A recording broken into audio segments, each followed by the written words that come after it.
10 ലക്ഷത്തിന് മേളിലൊക്കെ കടം ഉണ്ടായിട്ടുണ്ടോ ടോട്ടല്? 10 ലക്ഷം അല്ല, 42 ലക്ഷം ലോണ്, പിന്നെ ഗോൾഡ് ലോൺ 15 ലക്ഷം. അത് മറന്നോ?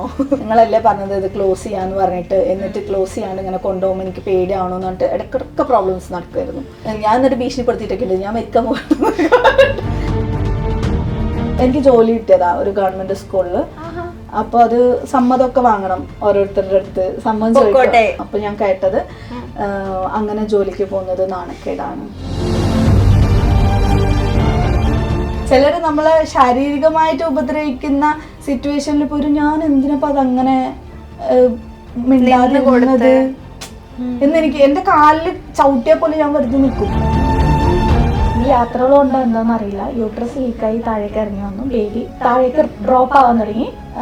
4 മാസം ലാസ്റ്റിന്ന് 5 മാസം തുടങ്ങുന്ന ആ ഒരു സമയം കിടക്കുന്ന കട്ടില് ഇഷ്ടിക, വലിയ ഇത്രയുള്ള ഇഷ്ടിക വെച്ചിട്ട് കാലിന്റെ ഭാഗം പൊക്കി വെക്കണം, എന്നിട്ട് കിടക്കണം. എണീറ്റ് ബാത്റൂമിലേക്ക് ഒരു 3 സ്റ്റെപ്പ് എടുത്ത് വെക്കുമ്പോഴേക്കും ചിലപ്പം നടക്കാൻ പറ്റാതാവും, കാല് ബോൺ ലോക്കാവും, ബേബി ഹെഡ് ഇറങ്ങിയിട്ട്. ഞാനിപ്പോ ഈ കാണുന്ന ഈ സാധനങ്ങളൊക്കെ ഉണ്ടല്ലോ, ഈ വാങ്ങുന്നതൊക്കെ എൻ്റെ ഫാദർക്ക് മരിച്ചു കിടക്കുന്ന കവറിലേക്ക് ഞാൻ കൊടുക്കുന്ന ഗിഫ്റ്റ് ആയിട്ട് എനിക്ക് തോന്നുന്നു. അവസാനം വരെ ഞാനായിട്ട് ചെയ്തു തന്നത് ഞാനായിട്ട് സോൾവ് ആക്കി തരാം എന്നൊരു വാക്ക് പറഞ്ഞു. ഞാൻ എനിക്ക് ഇനി ഒന്നും കേൾക്കണ്ടത്, ബാക്കിയൊക്കെ ഞാൻ ശരിയാക്കിക്കോളാം. എന്നെ കൊണ്ട് ആരാണ് പോവാൻ പറഞ്ഞത്? നിനക്ക് അടങ്ങി ഒതുങ്ങി അവന്റെ കുട്ടികളെയും പ്രസവിച്ച് ജീവിച്ചൂടേന്ന് ചോദിക്കുന്ന ആൾക്കാർ ഒരു ഉളുപ്പില്ലാതെ ചോദിക്കും. രാത്രികളിലൊക്കെ ചിലപ്പോൾ കമന്റ്സ് ഒക്കെ കണ്ട് കരയും, ഭയങ്കര മോശമായിട്ടൊക്കെ പറയും, നിന്റെ കുട്ടീനെ കുരങ്ങിനെ പോലെ അങ്ങനെയൊക്കെ പറയുന്ന ആൾക്കാരുണ്ട്.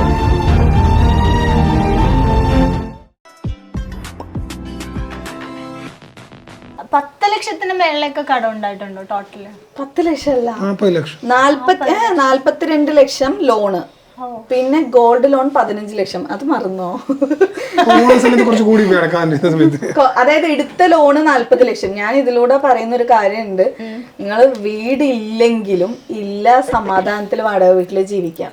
പക്ഷെ ലോൺ എടുത്ത് ആരെങ്കിലും ചെയ്യുകയാണെന്നുണ്ടെങ്കിൽ ഒരു മനുഷ്യനെ ഫുൾ ആൻഡ് ഫുള്ളി അവർ അങ്ങോട്ട് ഏറ്റെടുക്കുക ബാങ്കുകാർ. പിന്നെ അയാൾ മരിക്കുന്നവരെയും അയാളുടെ എല്ലാം ഇവരുടെ കൺട്രോളിലാണ് ബാങ്കുകാരെ. കാരണം 22 വർഷമൊക്കെ അടയ്ക്കാന്ന് പറഞ്ഞു കഴിഞ്ഞാൽ ഒന്ന് ആലോചിക്കണം. ഞാനതിൽ കാൽക്കുലേറ്റ് ചെയ്തത് എൻ്റെ ഈ മോളെ എത്ര 20 വയസ്സ് വരെയും അടയ്ക്കണം. ഈ 20 വയസ്സ് വരെ ഈ മോൾക്ക് ഇപ്പോൾ ആളുണ്ടാവോ ഞാനുണ്ടാവോ എന്ന് എന്താ ഉറപ്പ്? നമ്മുടെ സമ്പാദ്യം മൊത്തം കൊടുത്തോണ്ടിരിക്കുക. അപ്പൊ ഞാൻ വിചാരിച്ചു 40,000 രൂപ, 40 ലക്ഷം നമ്മൾ എടുത്തിട്ടുണ്ടെങ്കിൽ അതിൽ 45,000 രൂപ, 65,000 രൂപയാണ് അടയ്ക്കാനുണ്ടായിരുന്നത്, ഇൻഷുറൻസ് ഉൾപ്പെടെ.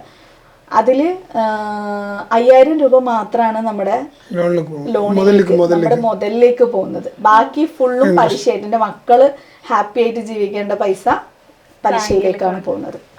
എനിക്ക് താല്പര്യം ഉണ്ടായിട്ട് എടുത്തതല്ല കേട്ടോ. അത് കാണാൻ കുറെ പേര് കമന്റ് ഇടും, നല്ല തെറി പറയും, പിന്നെ എത്ര ഹൈഫൈ ആയിട്ട് ജീവിക്കാൻ വേണ്ടി എടുത്തേന്നൊക്കെ ചോദിച്ചിട്ട്. പക്ഷെ ആക്ച്വലി അങ്ങനെയല്ല.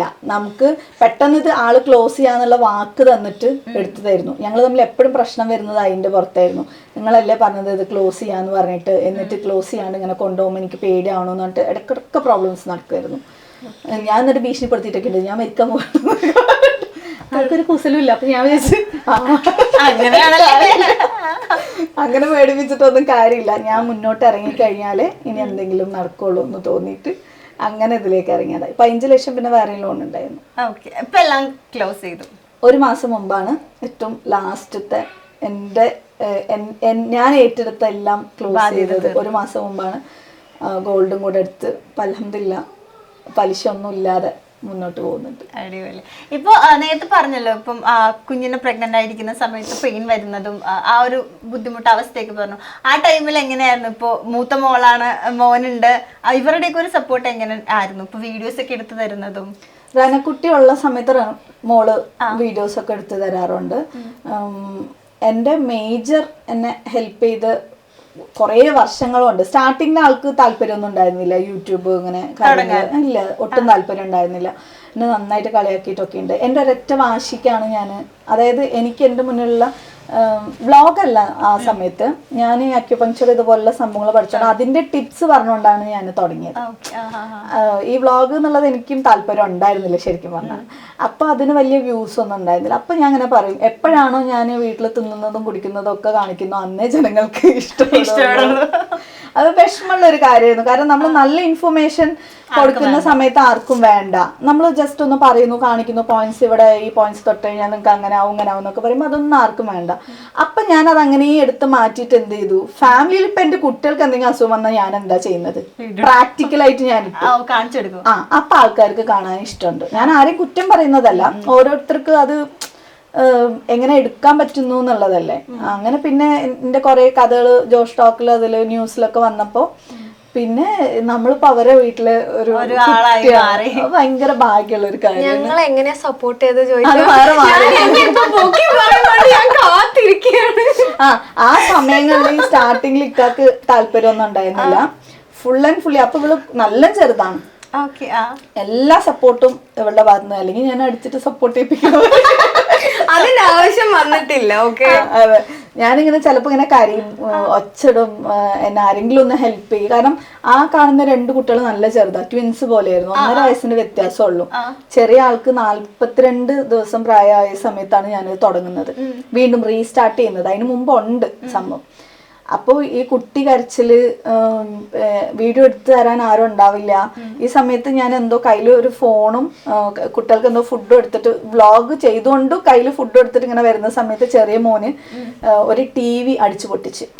അവിടെ ഉണ്ടായിരുന്നു വലിയ 65 TV, ഒരു കപ്പ് എടുത്തൊരു ഇടിക്കല്ലട. ആ സമയത്ത് ഏറ്റവും വിഷമം എന്താണെന്ന് വെച്ചാൽ ഇക്ക റൂമിൽ കിടന്നുറങ്ങാം. ആള് കിടന്നുറങ്ങുന്നു, ഞാൻ ഇത് ചെയ്യുന്ന ഇവർക്ക് ഫുഡ് എടുത്തിട്ട് വരുന്ന സമയത്ത് ഇതെടുത്ത് അടിച്ച് പൊട്ടിച്ച്.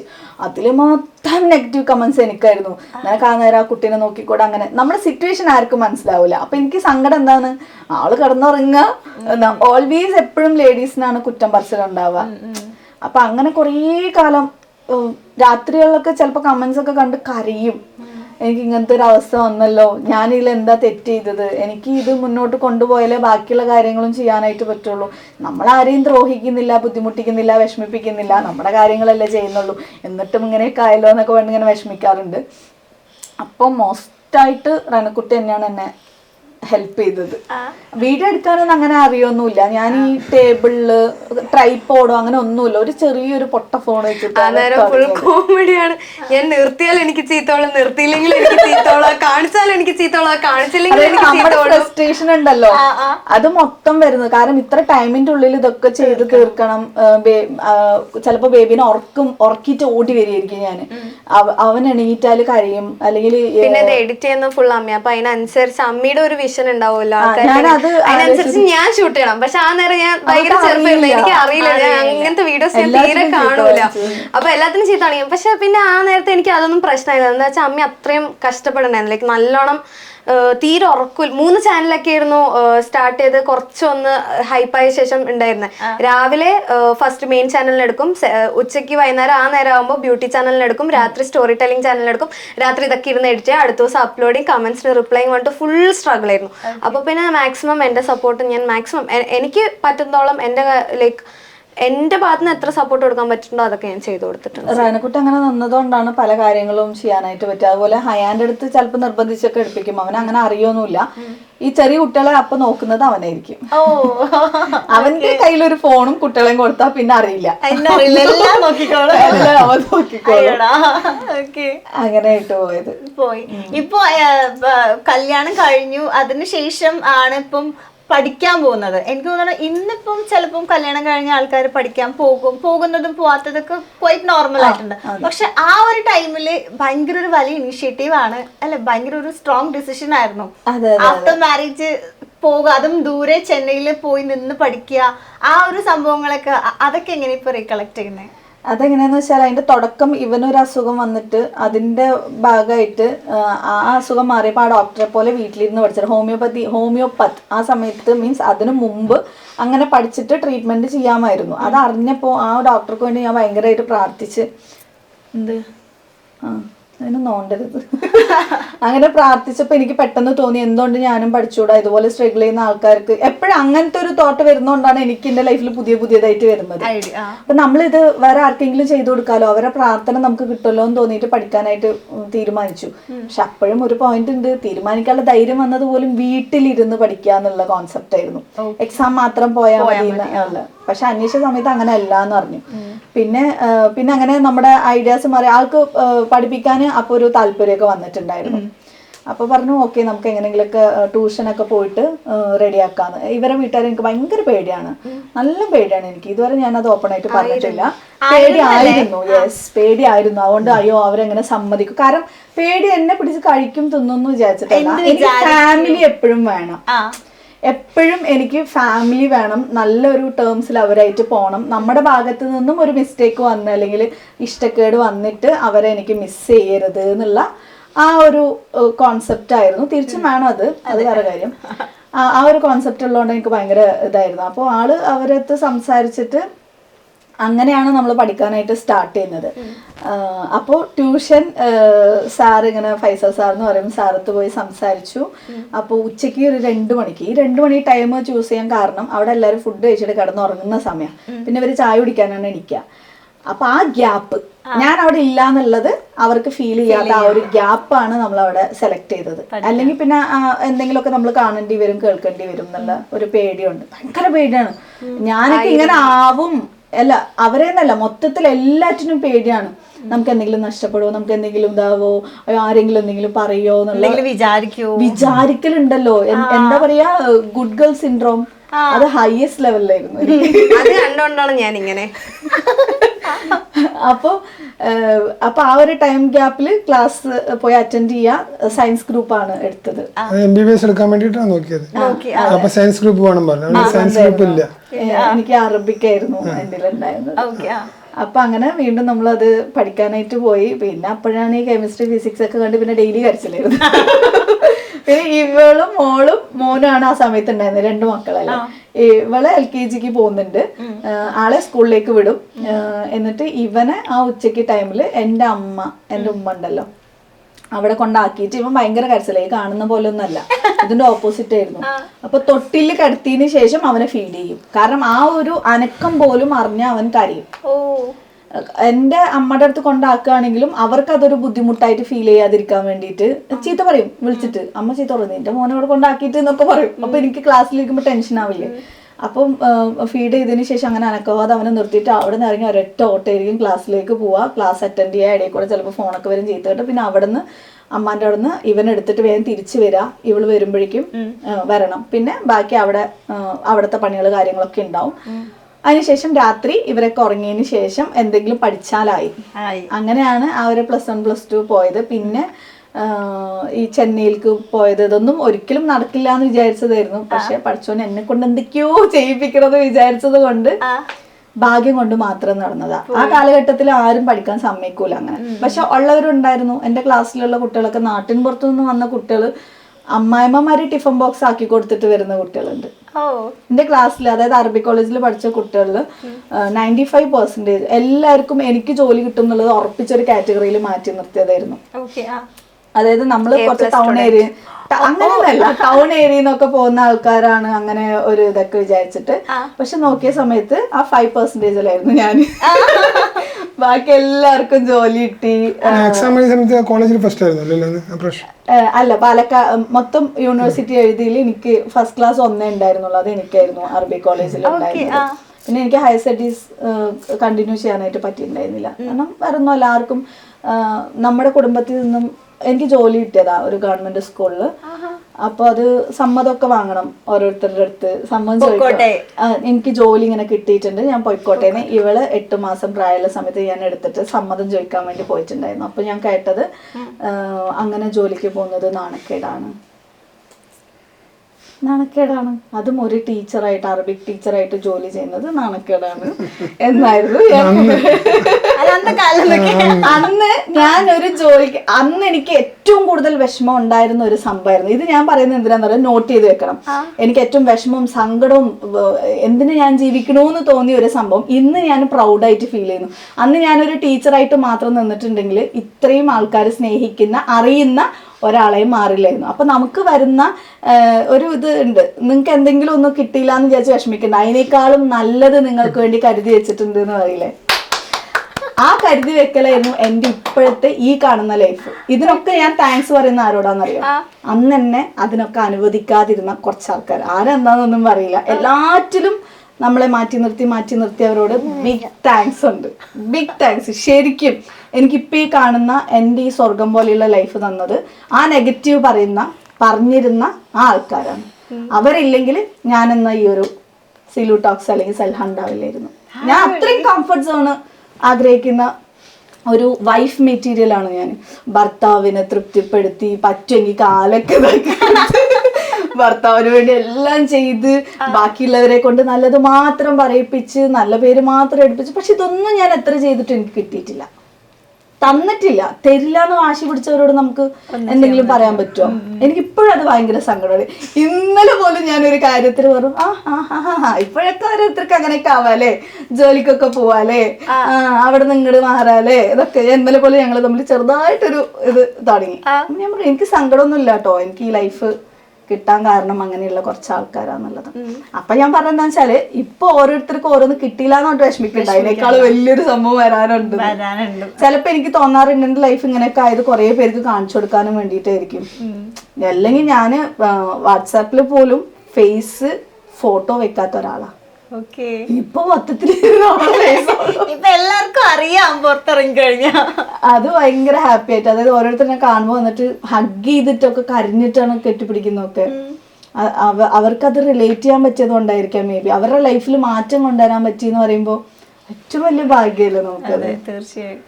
അപ്പൊ അങ്ങനെ BSc സൈക്കോളജി പഠിക്കാനായിട്ട്, അത് പക്ഷെ ആർക്കും അറിയില്ലായിരുന്നു. എൻ്റെ അമ്മ, ഇക്ക, ഞാന്. കുട്ടികൾക്ക് പിന്നെ അങ്ങനെ അറിയായിരിക്കും. ചെറുതായതുകൊണ്ട് അവരെ കണക്കാക്കുന്നില്ല.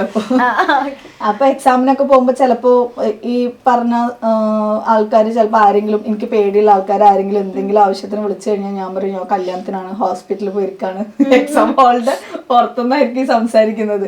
എനിക്ക് ചില സമയം നമ്മൾ വിചാരിക്കും ഞാൻ എന്തിനാണ് ആ സിറ്റുവേഷനിലൊക്കെ ഇങ്ങനെ പേടിച്ചത്, എന്താണ് അതിന്റെ ആവശ്യം. ചിലര് നമ്മളെ ശാരീരികമായിട്ട് ഉപദ്രവിക്കുന്ന സിറ്റുവേഷനിൽ പോലും ഞാൻ എന്തിനപ്പോ അതങ്ങനെ മിണ്ടാതിരുന്നത് എന്നെനിക്ക്. എന്റെ കാലില് ചവിട്ടിയ പോലെ ഞാൻ വെറുതെ നിൽക്കും, റിയാക്ട് ചെയ്യില്ല. അപ്പൊ ചില സമയം അത് ആലോചിക്കുമ്പോ ഇപ്പൊ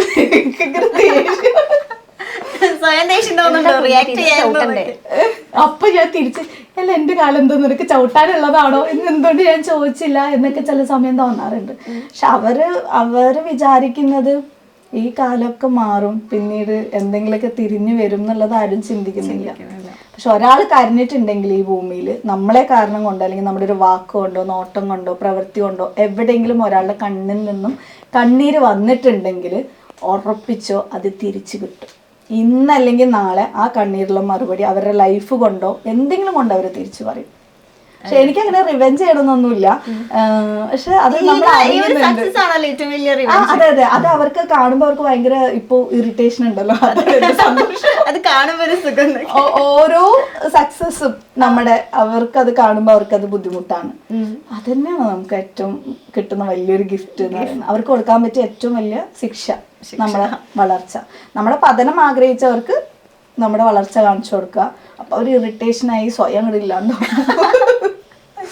ഓക്കെ, സൈക്കോളജി കഴിഞ്ഞു, അത് കംപ്ലീറ്റ് ചെയ്തില്ല. ചെയ്തു അത് ചെയ്തു. അതെ, അവിടെ നമ്മള് എക്സാമിന് തൃശ്ശൂരാണ് പോകേണ്ടി വരിക. സെന്റർ അവിടെ ആയിരുന്നു. എല്ലാം പോയി എഴുതി എല്ലാം നല്ല രീതിക്കൊക്കെ ചെയ്തിട്ടുണ്ടായിരുന്നു. പിന്നെ പ്രാക്ടിക്കൽ ഉണ്ട്, ചെന്നൈയിൽ പോയിട്ട് 10 ദിവസം നിന്നിട്ട് അതും ചെയ്തു.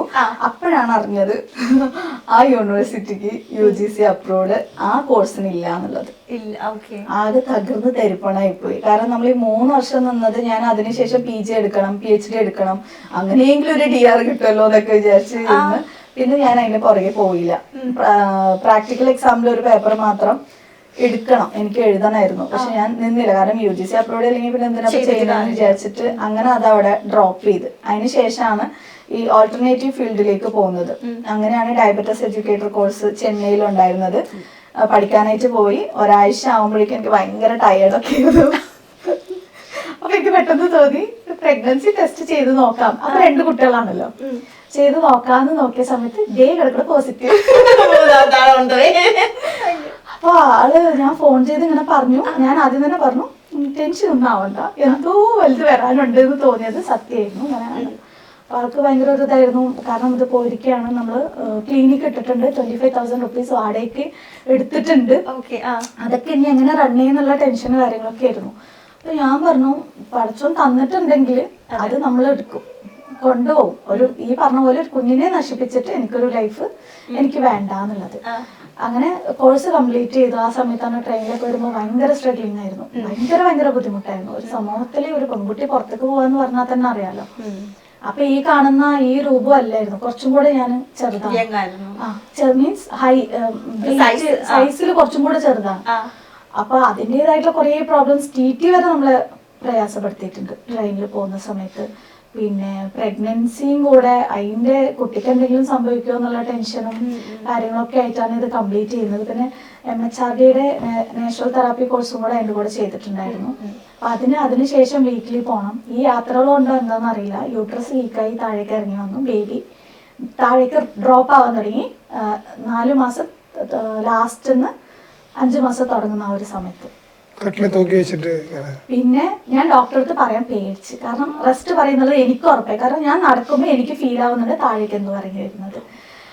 അപ്പോൾ ഈ ഫിനാൻഷ്യലി വീട് ഒന്നുമില്ല ഞങ്ങൾക്ക്. അപ്പോൾ വാടക വീട്ടിലാണ് ഞങ്ങൾ താമസിച്ചിട്ടുണ്ടായിരുന്നത്. എങ്ങനെ മുന്നോട്ട് പോകും? ഇതെല്ലാം നിർത്തിക്കഴിഞ്ഞാൽ എൻ്റെ ഇനി വിൽക്കാനും ഒന്നും ബാക്കിയില്ല. എല്ലാ ഗോൾഡും ആൾക്ക് ഷോപ്പ് എടുക്കാന് മറ്റേതിന് മറിച്ചതിന് പറഞ്ഞിട്ട് എല്ലാം കൊടുത്തു കഴിഞ്ഞു. പുതിയതായിട്ട് നമ്മൾ എന്തെങ്കിലും ചെയ്യണമെന്നുണ്ടെങ്കിൽ പ്രയാസമാണ്. ഒരു സ്ഥലമൊക്കെ വാങ്ങിയിട്ടുണ്ട്, വീടെടുക്കണം, അങ്ങനെ കുറേ സ്വപ്നങ്ങൾ ഉണ്ടാവില്ലേ നമുക്ക്. എല്ലാം തകർന്ന് വിചാരിച്ചിട്ട് പറയാതിരുന്നു. പിന്നെ ഞാൻ ഈ പ്രീമെച്ചുവർഡായിട്ട് ബേബി ഉണ്ടായി കഴിഞ്ഞുള്ള ഭവിഷ്യത്തുകളെ കുറിച്ച് മനസ്സിലാക്കിയപ്പോൾ എനിക്ക് തോന്നി എൻ്റെ ഒരു ഇതിന് വേണ്ടിയിട്ട് ഒരു ജീവനെ ഞാൻ ഇതാക്കുന്നത് പോലെ ഉണ്ടെന്ന് പറഞ്ഞിട്ട് എൻ്റെ കസിൻ ആ സമയം പ്രഗ്നന്റ് ആയിരുന്നു. അവര് ഹോസ്പിറ്റലിൽ പോയപ്പോൾ ഡോക്ടറെ അടുത്ത് പറഞ്ഞപ്പോൾ ആ കുട്ടി ഇവിടെ വന്നപ്പോൾ പറഞ്ഞില്ലല്ലോ. അവര് തിരിച്ച് ഡോക്ടർ വരാൻ പറഞ്ഞു. അപ്പോൾ ഡോക്ടർ പറഞ്ഞു വീക്കാണ്, പ്രോബ്ലം ആണ്. കട്ടിൽ കിടക്കുന്ന കട്ടില് ഇഷ്ടിക, വലിയ ഇത്രയുള്ള ഇഷ്ടിക വെച്ചിട്ട് കാലിന്റെ ഭാഗം പൊക്കി വെക്കണം, എന്നിട്ട് കിടക്കണം. നമ്മളിങ്ങനെ കിടക്കണം. വല്ലാത്തൊരവസ്ഥയായിരുന്നു ആ സമയം. അങ്ങനെ ബാത്റൂമിൽ പോകാൻ വേണ്ടി മാത്രം എണീക്കാൻ പാടുള്ളൂ. അപ്പൊ ഞാൻ എണീറ്റത് നമസ്കരിക്കാനും ബാത്റൂമിൽ പോകാനും ഫുഡ് കഴിക്കാനും അമ്മാണ് വാരി തരുന്നത്. ഞങ്ങൾ താമസിച്ചിരുന്ന വാടക വീട്ടിൽ നിന്നും പിന്നെ നേരെ അമ്മയുടെ വീട്ടിലേക്ക് ഷിഫ്റ്റ് ചെയ്തു. കാരണം എനിക്ക് ടെൻഷനായി. കാരണം അവര് ആങ്ങളമാർക്ക് കല്യാണം കഴിഞ്ഞിട്ടുണ്ട്. അപ്പോൾ അങ്ങനെ അമ്മനെ വിളിച്ച് പറഞ്ഞു എനിക്കൊരു പ്രോബ്ലം ഉണ്ട്, ഞാൻ എന്താ ചെയ്യുക. എനിക്ക് ഓപ്പൺ ആയിട്ട് പറയാൻ പറ്റുന്നില്ല. എന്നെ അമ്മ നോക്കുമോ, എനിക്ക് അവിടെ നിന്ന് ഇരിക്കണം എന്ന് എനിക്ക്. അതെ ഞാൻ പറഞ്ഞേ, എന്നെ കാരണം ആരും ബുദ്ധിമുട്ടരുത് എന്നുള്ള ആ ഒരു കോൺസെപ്റ്റ് കൊണ്ട് ഭയങ്കരമായിട്ട് സ്ട്രഗിൾ ചെയ്യുന്നുണ്ട്. അപ്പൊ ഇങ്ങനെ വിളിച്ചിട്ട് അവിടുന്ന് ഈ സംഭവം മാത്രം പറയുന്നില്ല.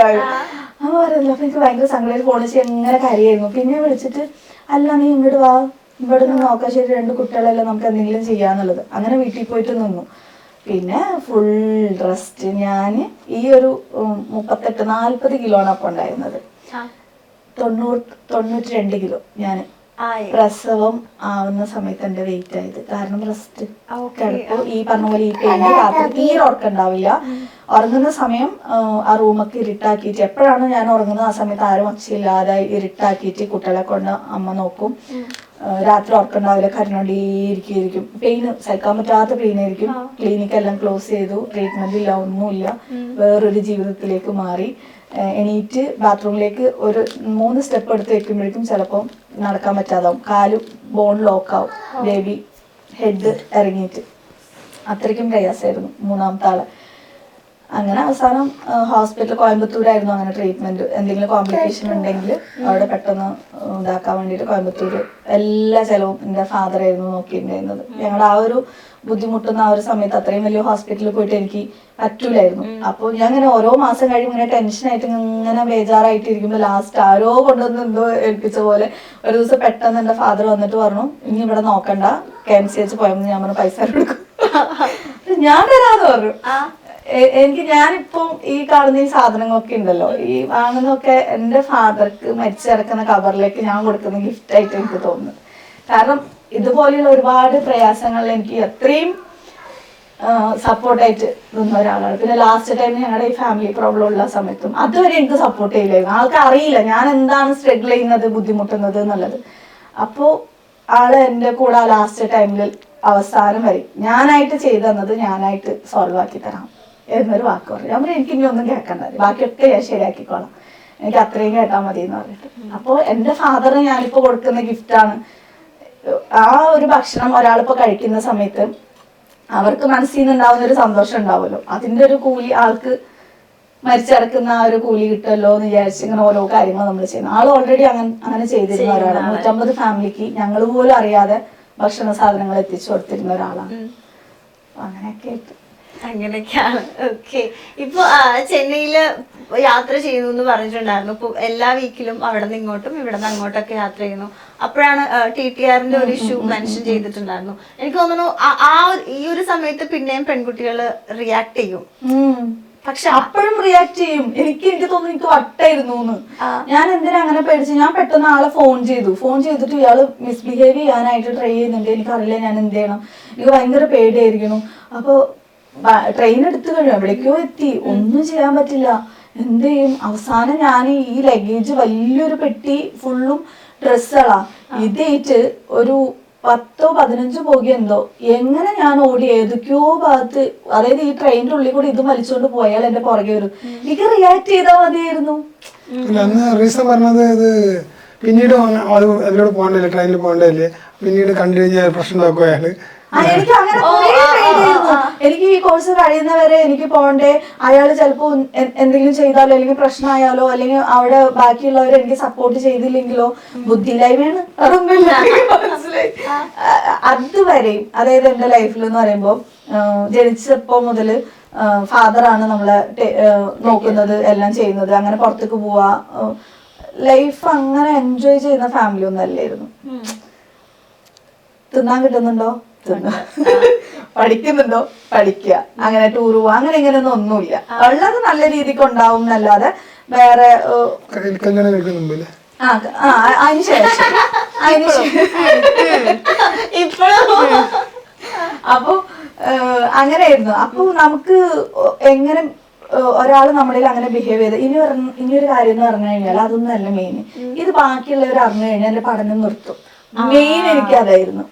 എന്റെ വീട്ടുകാരെങ്കിലും അറിഞ്ഞാൽ എന്തിന് ഇത്രയും റിസ്ക് എടുക്കണം, നിനക്ക് ജീവിക്കാനുള്ളതുണ്ട്, നീ പഠിച്ചിട്ട് വേണോ. അപ്പൊ ഇത് നിർത്താൻ പാടില്ല, അതും എനിക്ക് ആരും അറിയാനും പാടില്ല. സപ്പോസ് പല പോലീസ് കേസോ എന്തെങ്കിലും ആയിക്കഴിഞ്ഞാൽ അതൊരു പ്രശ്നമാവും എന്നുള്ള ഒരു പേടിയും കൂടെ ഉള്ളത് കൊണ്ട് ഞാൻ റിയാക്ട് ചെയ്തില്ല. പക്ഷെ ഇപ്പൊ അതൊക്കെ ആലോചിക്കുമ്പോൾ എനിക്ക് ഭയങ്കര സങ്കടം. ആ പട്ടിയുടെ ബിഹേവിയർ ആയിരുന്നില്ല പ്രശ്നം, ബട്ട് കുറ്റം പറയാ അയാളുടെ ബിഹേവിയർ ആയിരിക്കില്ല.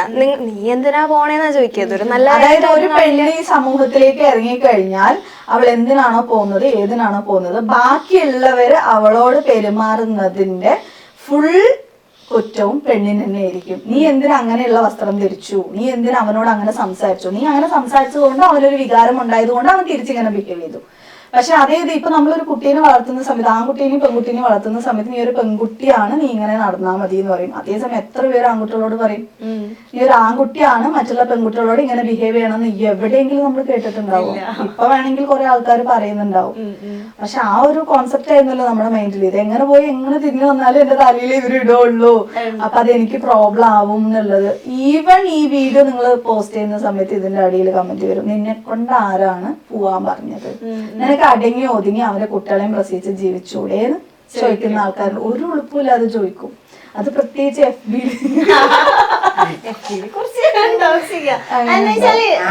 മെയിൻ ഒരു സെയില്ല ലൈക് എന്താ ഇല വന്ന് മുള്ളിന് വീണാലും മുള്ളു വന്ന് ഇല വീണാലും കീഴാർക്ക് നമ്മൾ കുറച്ച് ഫ്രീഡം കൊടുത്തത് കൊണ്ടാണ് ആൾക്കാർ ഇങ്ങനെ ചെയ്യുന്നത് എന്നുള്ളൊരു സാധനം നമ്മളിപ്പോ എന്റെ വീഡിയോയില് പോലും ഒരു കുറ്റവും ആരും ഒന്നും പറഞ്ഞില്ലെങ്കിലും ഞാൻ എന്തെങ്കിലും ഒരു കാര്യം ഞാൻ ചെയ്തു എന്ന് പറഞ്ഞു കഴിഞ്ഞാൽ പറ്റില്ല, ഇഷ്ടപ്പെടില്ല.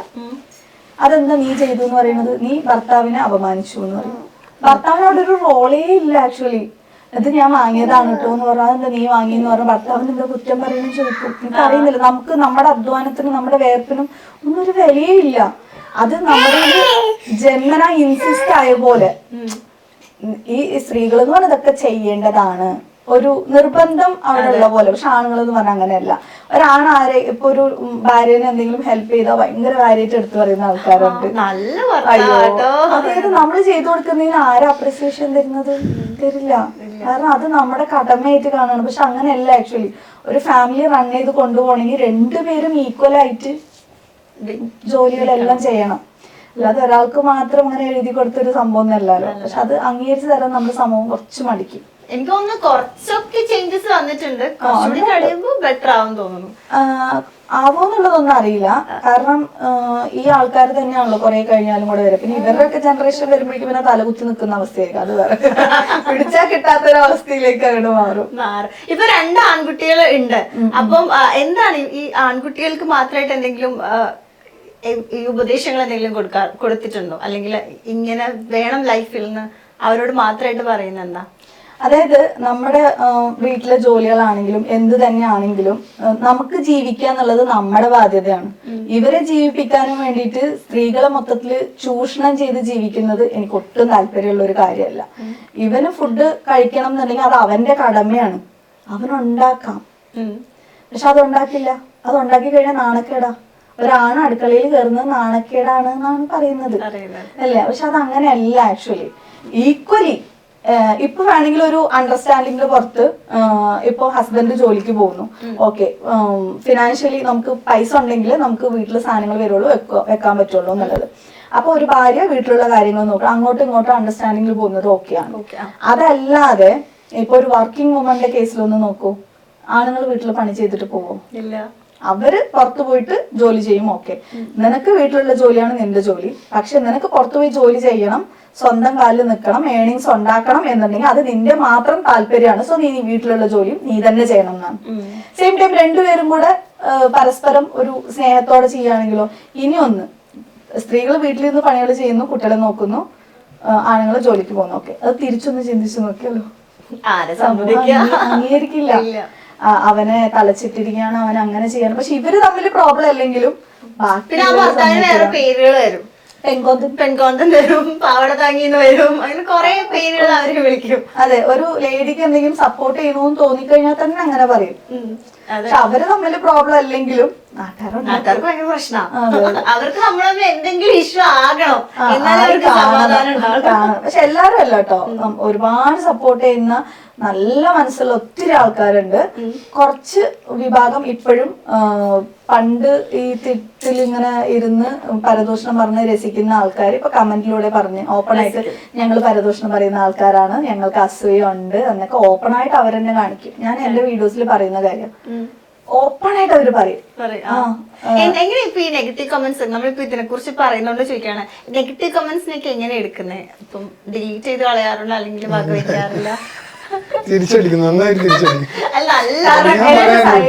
എന്റെ സൈഡിൽ നിന്ന് ഞാൻ എടുക്കുന്ന സ്ട്രഗിൾ ഉണ്ടല്ലോ, ഇവർക്ക് വിട്ട് കളയാൻ പറയാൻ ഭയങ്കര ഈസിയാ. ചിലപ്പോ ഞാൻ ഈ ടൈപ്പ് ചെയ്യുമ്പോ കരഞ്ഞിട്ടായിരിക്കും ടൈപ്പ് ചെയ്യുന്നത്. അങ്ങനെയല്ല, പറയുന്ന കമന്റ് എനിക്കത് വാലിഡ് ആയിട്ട് തോന്നിക്കഴിഞ്ഞാൽ ഞാൻ അംഗീകരിക്കും. അതല്ലാതെ എന്റെ പേഴ്സണലായിട്ട് അവർക്ക് ഒരു തരത്തിലും ബുദ്ധിമുട്ടുണ്ടാക്കാത്ത ഒരു കാര്യത്തിന് ഞാൻ ഇങ്ങനെ ജീവിക്കാൻ പാടുള്ളൂ എന്ന് പറയുന്ന ഒരു കാര്യത്തിൽ നമുക്ക് എങ്ങനെ അംഗീകരിക്കാനായിട്ട് പറ്റും? ഭയങ്കര മോശമായിട്ടൊക്കെ പറയും, നിന്റെ കുട്ടീനെ കുരങ്ങനെ കൊലുത്തു, അങ്ങനെയൊക്കെ പറയുന്ന ആൾക്കാരുണ്ട്. നമ്മളിപ്പോ ബ്ലഡ് ശുദ്ധീകരിക്കാൻ വേണ്ടിയിട്ട് നിങ്ങൾ ബീട്രൂട്ട് ജ്യൂസ് ABC ജ്യൂസ് കുടിക്കുന്നു പറഞ്ഞാൽ പിന്നെന്താ നിന്റെ കുട്ടി ഈ കളറിന്ന് ഞാൻ പറയും, ഞാൻ കളർ വെക്കാൻ വേണ്ടി കുടിച്ചു. ഞാൻ എപ്പോഴാ പറഞ്ഞത്? ഞാൻ പറഞ്ഞോ? ഞാൻ ഇങ്ങനെ ചോദിക്കും. ഇവരുടെ വിചാരം നമ്മൾ റിയാക്ട് ചെയ്തില്ലെങ്കിൽ അവര് ചെയ്യുന്നത് ശരിയാണ് എന്നുള്ളൊരു തോന്നൽ അവർക്ക് വരും. അതേസമയം ഞാൻ റിയാക്ട് ചെയ്യുന്നു, ഞാൻ ചോദിക്കുന്നു ഇതിലെവിടെയാണ് എന്താണ് പ്രശ്നം, പറയൂ സഹോദരി അല്ലെങ്കിൽ സഹോദര എന്ന് ചോദിക്കുമ്പോൾ അവർക്ക് മനസ്സിലാവും ഇത് തിരിച്ചു കിട്ടും. ഇനി വേറെ എവിടെയെങ്കിലും കൊണ്ട് ഇത് പയറ്റി കഴിഞ്ഞാൽ ചിലപ്പോൾ തിരിച്ചു കിട്ടും എന്നുള്ളത് തോന്നിയിട്ടെങ്കിലും നന്നാവണ്ടേ.